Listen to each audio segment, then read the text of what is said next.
Hello guys, welcome to my channel. I saw a video of someone. Let me show you the video first. नाम अतुल सुभाष है। मैं तकरीबन 34 साल का हूँ। बैंगलोर में रहता हूँ। आज मैं सुसाइड कमिट करने जा रहा हूँ। जैसे आज कोई भी लड़की किसी भी आदमी आई थिंक बहुत लोगों के पास ये वीडियो अभी तक पहुंच चुका होगा, बहुत लोगों ने ये सब देख लिया होगा। तो जैसे कि आपने वीडियो में देखा, अतुल सुभाष है जिन्होंने अभी सुसाइड अटेम्प्ट कर लिया क्योंकि उनके ऊपर उनकी वाइफ ने बहुत सारे फेक एलिगेशंस, बहुत सारे फेक केसेस कर रखे हैं। इंडिया में बहुत ईजी है एक आदमी के ऊपर फेक केसेस डाल देना और उसको कंटिन्यू करना जब तक उसकी ज़िंदगी बर्बाद हो जाए, जैसे इनका हो रहा था।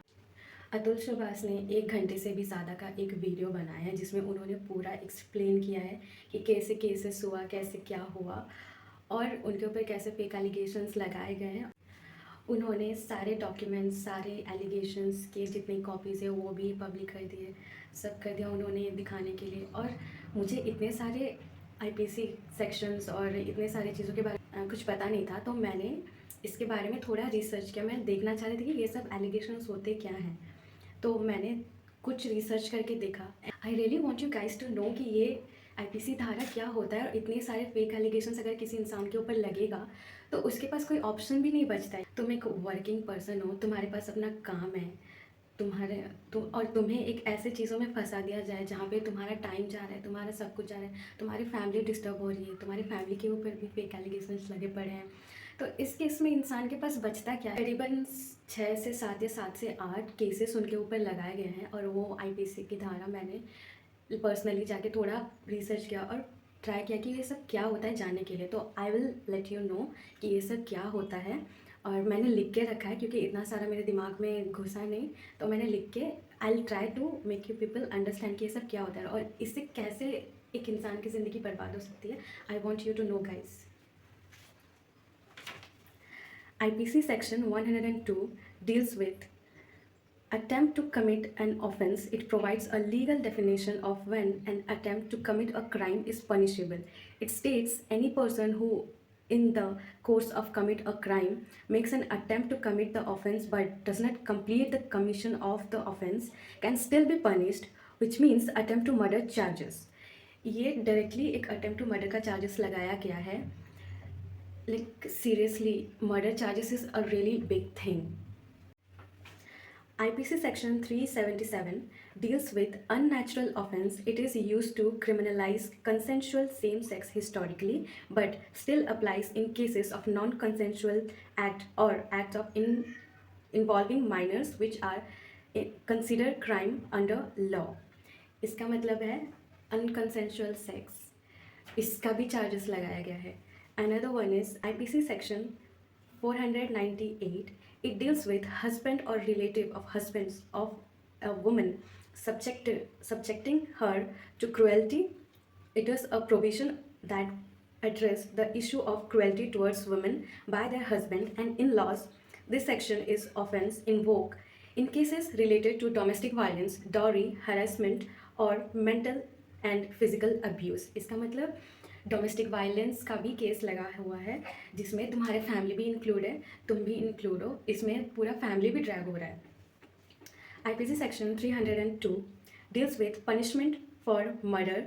It prescribes the punishment for the act of intentionally causing the death of another person, attempt to murder charges. IPC Section 406 deals with criminal breach of trust. It states that if a person entrusted with property or dominion over its dishonestly misappropriate of converts it is to their own use or disposes of it in a way that is inconsistent with the trust, they are committing criminal offense. IPC Section 504 deals with intentional insult with intent to provoke a breach of the peace.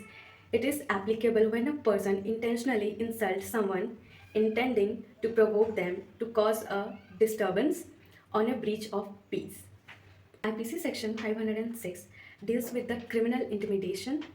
It defines the offense as a threatening someone with injury to their person reputation or property with the intention of causing fear or compelling them to do something against their will। ये एक हो गया। फिर dowry case, उन्होंने dowry का भी case लगाया। उनका शादी हुआ था 2019 में, और उन्होंने 2022 और 2024 में उन्होंने डॉरी का केस लगाया। उन्होंने तब नहीं लगाया, बट अभी उन्होंने उनके ऊपर इतना सारा लगाया, और उसमें ये भी मेंशन था कि डॉरी के वजह से ही उनकी वाइफ, अतुल की वाइफ के पापा की डेथ हो गई है, लाइक सीरियस। उसके बाद जब क्रॉस एग्जामिनेशन हुआ तब उन्होंने एक्सेप्ट किया कि नहीं, उनको पहले से ही डिजीज़ था उनके पापा को, उसी के लिए ही उनका डेथ हुआ। लाइक इतना सारा फेक एलिगेशन एक इंसान के ऊपर लगेगा तो इंसान कैसे ज़िंदा रह सकता है इसमें। एक मैं एक औरत हूँ, लेकिन I am ashamed of like this kind of woman this days. इतना फ़ायदा क्यों उठाना है लॉस का। लाइक सीरियसली, जिनका एक्चुअली में कुछ दिक्कत है, डोमेस्टिक वायलेंस से गुजर रहे हैं, लिटरली किसी ने अटेम्प्ट टू मर्डर किया है, उनके लिए इनजस्टिस है ये, क्योंकि तुम एक लॉ का गलत यूज़ कर रहे हो और किसी को लिटरली हैरेस करने के लिए तुम ये सब कर रहे हो। लिटरली बंदे ने सुसाइड कर लिया, लिटरली उसने सुसाइड कर लिया। Like seriously, this is it's high time that सबको समझना चाहिए कि ये सब मजाक नहीं है किसी के ऊपर। और I got to know that she is also doing a job, वो भी एसेंचर में जॉब कर रही है। तो अगर तुम जॉब कर रहे हो तो तुम इतना सारा मेंटेनेंस एलिमनी क्यों मांग रहे हो? तुम भिखारी हो क्या? तुम्हारा खुद का कुछ नहीं है क्या? तुम खुद कुछ नहीं कर सकते? ठीक है, तुमने अपने बच्चे के लिए मांगा, दैट्स ठीक है।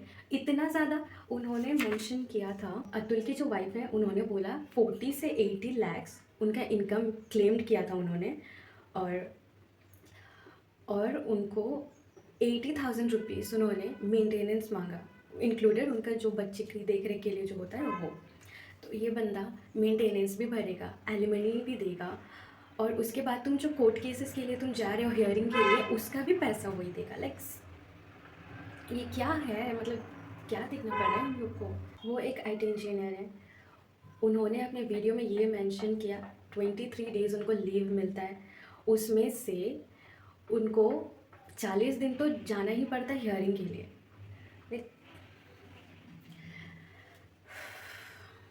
ये सब देख के इतना बुरा लगता है गाइस, इतना बुरा लगता है, क्योंकि ऐसे ही हम वुमेन को इतना ज़्यादा स्ट्रगल करना पड़ता है बहुत सारी चीज़ों में, वर्किंग फील्ड में हो या फिर घर पे हो, कोई भी चीज़ में हम लोग को इतना स्ट्रगल करना पड़ता है। और इसके वजह से लोग एक्चुअली में, जिसके कुछ दिक्कत चल रहा है, किसी को प्रॉब्लम है, उनको समझेंगे कि वो झूठ बोल रहे हैं। ऐसे केसेस के वजह से असली जो केसेस हैं वो सब ओवरशैडो हो जा रहे हैं। जैसे कि to be very honest, Nirbhaya वाला केस इतना बड़ा केस था, उसको इतने साल लग गए सॉल्व होने में। एक जुवेनाइल को तो सज़ा भी नहीं हुआ, वो एक अलग बात है।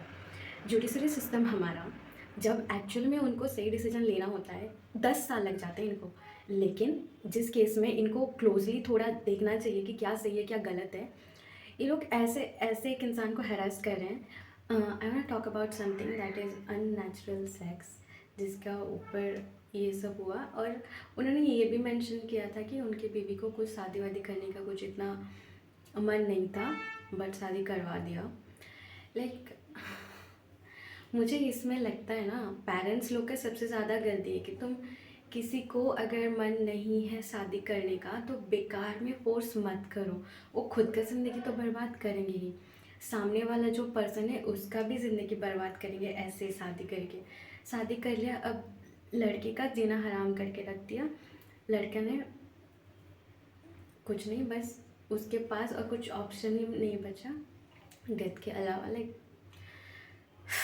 It is so disheartening guys कि हम बता भी नहीं सकते। मैंने domestic violence literally I am speaking, domestic violence होता है, मैंने देखा है, हमारे आस पड़ोस में भी देखा है डोमेस्टिक वायलेंस कैसा होता है, एक्चुअली में कैसा होता है। ये लोग को पता भी नहीं है डोमेस्टिक वायलेंस होता क्या है। लिटरली एक औरत कितने सारे प्रॉब्लम से गुजरती है, इनको आइडिया तक नहीं है। बट जो एक्चुअली में कुछ प्रॉब्लम फेस नहीं कर रही है, वो लोग इतने फेक चार्जेस लगा के फॉल्स एलिगेशंस लगा के लोगों को जेल भेज देते हैं, उनको सज़ा दिलवा देते हैं। इसकी वजह से एक्चुअली जो केसेस हैं डोमेस्टिक वायलेंस में जो हैं वो लोग सामने नहीं आ पाते, उनको लोग फेक बोलते हैं। This is so disheartening, this is so bad. मैं कुछ शब्द ही नहीं हो रहा है मेरे मुंह में कुछ बोलने के लिए, क्योंकि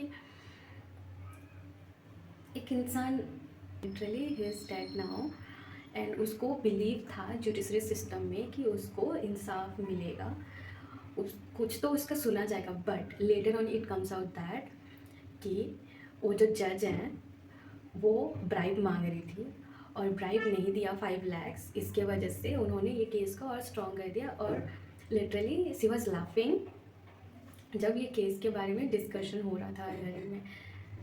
जुडिशरी सिस्टम मजाक बन गया है गाइस, मजाक। लाइक कुछ वर्ड्स नहीं है। अभी हमारे इंडिया में इतने सारे fake cases, fake rape cases, fake allegations इतने सारे बढ़ गए हैं और इन सब में इंसान कुछ कर भी नहीं सकता। ऑटोमेटिकली लड़की की तरफ उनका डिसीजन चला जाता है कोर्ट का, और मजबूरी में उनको या तो मेंटेनेंस देना पड़ता है या तो उनको एलिमनी देना ही पड़ता है। बट मुझे ऐसा लगता है कि लड़कियां क्या इतना कमज़ोर है, इतनी कमज़ोर है कि ना खुद कमा सकती हैं, और जिसके साथ वो रह रही है, जिसके साथ उसका शादी हुआ, उसका जीना हराम कर देगी अगर वो लोग सेपरेट हो गए तो। That is so.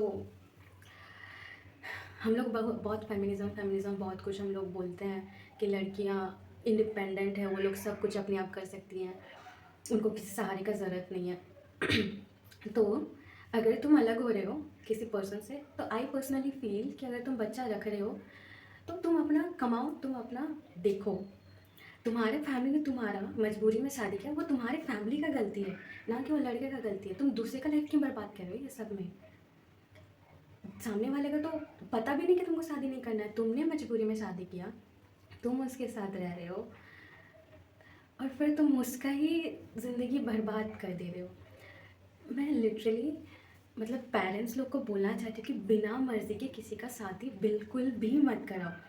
This is one of the reason आजकल लोग शादी नहीं करना चाहते। I am one of them जिसको लिटरली शादी में भरोसा नहीं है, क्योंकि आसपास में बहुत सारी चीज़ें मैंने देख रखा है कि कैसे लोग होते हैं, कैसे डोमेस्टिक वायलेंस होता है, कैसे ट्रीट करते हैं शादी के बाद एक दूसरे को लोग। तो ऐसे सब में कौन ही चाहेगा शादी करना? कौन ही चाहेगा शादी करना? लिटरली मन उठ गया यार ये सब देख के।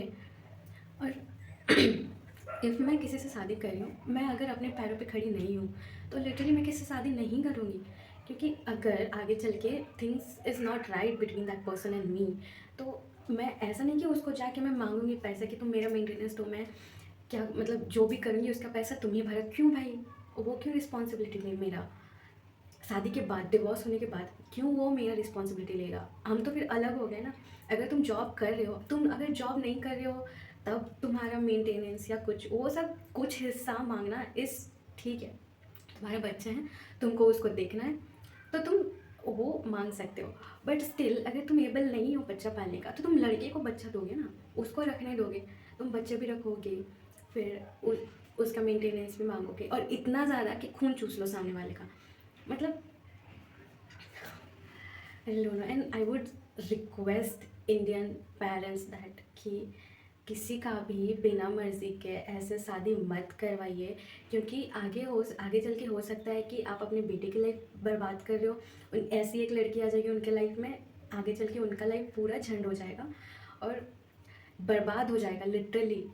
मैंने देखा हुआ है बहुत सारे लोगों को शादी के बाद ना खुश होते हुए, अपने मन से डॉली के वजह से हो गया, गाड़ी की वजह से हो गया, पैसे की वजह से अगर शादी करवा दे रहे हो ना, तो दैट इज़ सो रॉन्ग। क्योंकि लड़कियां देख ही लिया, इतनी पागल होती हैं लड़कियां कि कुछ भी एक्सटेंड तक चली जाएंगी। तुमको बर्बाद करने के लिए कुछ भी एक्सटेंड तक चली ही जाएंगी। तो इट्स बेटर कि एटलीस्ट अगर हाँ, उन्होंने एक चीज़ मेंशन किया कि मतलब सेक्स के टाइम पे उनको जो पसंद है वो उसमें कंफर्टेबल नहीं थे, तो शादी से पहले लिटरली ये सब बात करना चाहिए लोगों को, शादी से पहले कि ये सब लिटरली ज़रूरी है। लोगों को बात करना चाहिए ये सब में, क्योंकि अगर ये सब बात नहीं करोगे और later on you got to know that कि ये सब चीज़ें सामने वाले को पसंद नहीं है, वो नहीं कर सकता, तो एक डिसएग्रीमेंट्स होगा। अगर तुमने पहले ये सब चीज़ें बात कर रखा है कि तुमको क्या चाहिए, तुम्हारे रिलेशनशिप से क्या नीड्स है क्या नहीं है, तो आगे चल के तुम मैनेज कर सकते हो, तुम थोड़ा कॉम्प्रोमाइज़ में चल सकते हो। लेकिन जब तुमको पता ही नहीं है सामने वाले का एक्सपेक्टेशंस क्या है, वो क्या कर सकता है क्या नहीं कर सकता है, और तुम फिर भी शादी कर रहे हो, तो लेटर ऑन जब ये सब चीज़ें होगा ना, तो बहुत डिसअपॉइंटमेंट होगा और तुमको लगेगा कि क्या चीज़ में हम फंस गए हैं। तो आई वुड सजेस्ट कि या अगर अरेंज मैरिज ये सब शादी कर रहे हो तो लिटरली सब कुछ क्लियर रखो, सब कुछ बात करो, सब कुछ स्टार्टिंग में ही। तुमको सेक्सुअल क्या नीड्स होते हैं क्या नहीं होते हैं, क्या एक्चुअल में तुम चाहते हो, मॉनिटरी तुम्हारा क्या एक्सपेक्टेशंस है क्या नहीं, वो सब कुछ बात करना चाहिए, सब कुछ। लिटरली एक इंसान के साथ तुम अपना लाइफ बिताने वाले हो, तो लिटरली आंख बंद करके तो शादी मत करो भाई, बिल्कुल भी मत करो, क्योंकि आंख बंद करके शादी करो दिस हैपन्स और लाइफ बर्बाद हो जाएगा।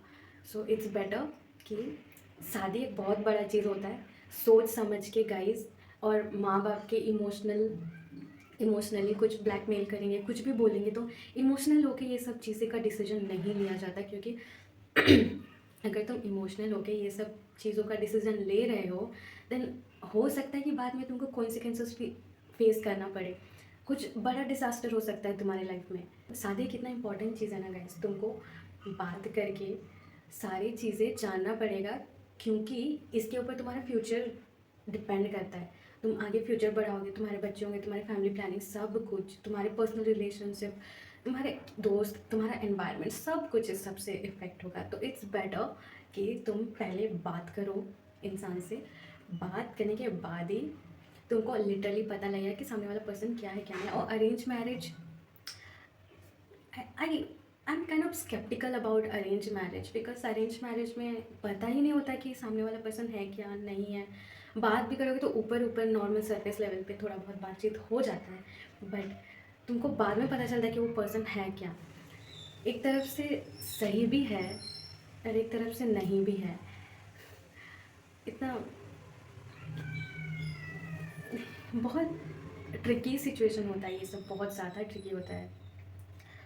मैं सोच भी नहीं सकती कि अपने लाइफ में ये सब सिचुएशन फेस कर। अब मेरे को शादी ही नहीं करना है ये सब रिलेट, इतना सब कुछ देखने के बाद इंसान को शादी करने का मन भी नहीं करेगा, क्योंकि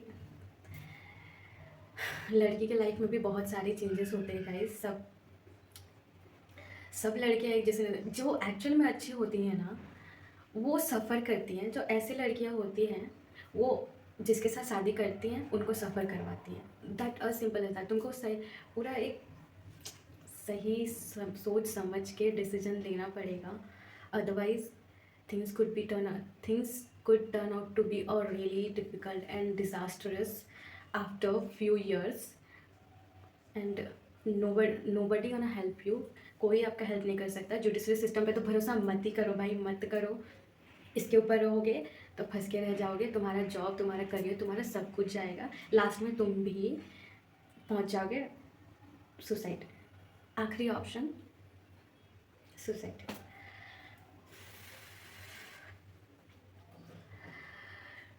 मैं ये सब इसके बारे में वीडियो नहीं भी बनाती, but I also have friends, I also have cousins, I also have, मतलब मेरे फैमिली में भी लड़के हैं, तो मुझे भी ये चीज़ का कंसर्न है कि अगर उनके लाइफ में ऐसा कोई लड़की आए या ऐसा कुछ हो तो it will bother all family, पूरा फैमिली के ऊपर ये सब चीज़ें आएगा।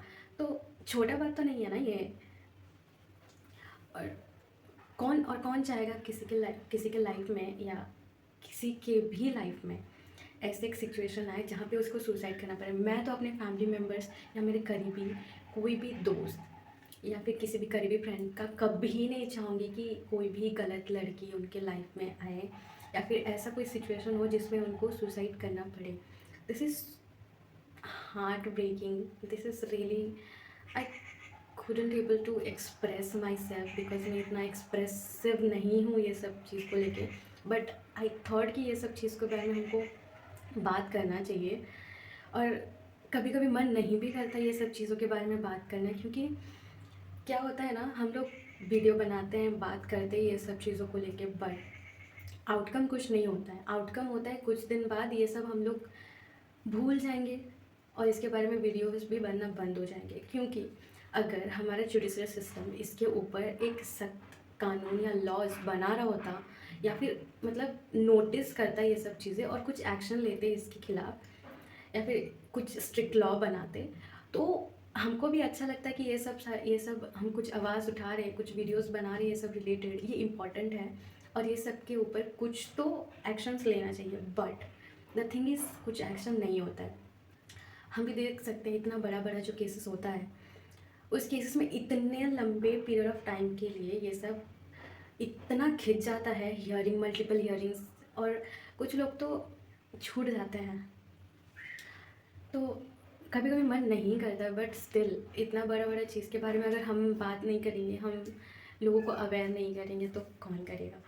तो this was my second video I made, और मुझे लगा ये चीज़ें हमको बात करना चाहिए, तो मैंने मैंने एक इनिशिएटिव लिया कि इसके बारे में मैं बात करूं। और अगर कोई ये वीडियो देख रहा है तो let me share your opinion और what's your point of view about all of this scenario stuffs. तो इसके बारे में अगर होगा तो हम एक सेपरेट इसके बारे में वीडियो में बात करेंगे कि शादी वादी ये सब चीज़ों में मतलब क्या हमको देखना चाहिए, क्या पॉइंटर्स हमको एक्चुअल में कंसिडर करना चाहिए, मतलब किसी भी मैरिज में या किसी के साथ भी इन्वॉल्व होने से पहले इसके बारे में हम लोग एक वीडियो प्रॉपर बनाएंगे, अगर मुझे आप लोग बोलते हो तो। Otherwise will continue. तो मैं मेरा एक ब्लॉग्स पड़ा है जिसको मैं बना मतलब एडिटेड है, बस उसको अपलोड करना बाकी था, बट आई थॉट कि ये इम्पॉर्टेंट है, तो आई थॉट क्या ये इम्पॉर्टेंट है, इसके बारे में बात करना ज़रूरी था, तो मैंने ये टॉपिक के रिलेटेड वीडियो बना दिया। So that's all for now guys, and I hope कि सब अवेयर हो ये सब चीज़ को लेके, एंड ऑल्सो सोच समझ के कोई भी डिसीजन लो यार अपने लाइफ का, बहुत इंपॉर्टेंट लाइफ है, और इतना लंबा लाइफ नहीं है कि हम कोर्ट केसेस ये सब चक्करों में ज़िंदगी बर्बाद कर दें। तो सोच समझ के अपना हर एक चीज़ का डिसीजन लो गाइस, बहुत इंपॉर्टेंट होता है ये सब। Okay, that's all for now, bye. Please like and subscribe to my channel if you like my video.